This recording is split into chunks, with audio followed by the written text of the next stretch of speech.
высоких результатов на прошедших выборах. Но это уже другая история.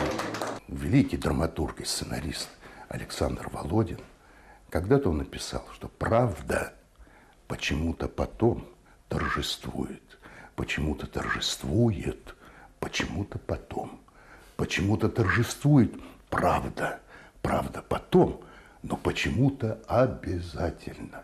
Человечеству она почему-то нужна, хотя бы потом, почему-то потом, но почему-то обязательно. Вот ваша правда, она вечная. 5, 15, 50. 5 лет президентства Мурата Зязикова, 15 Республики Ингушетия, 50 самому руководителю региона.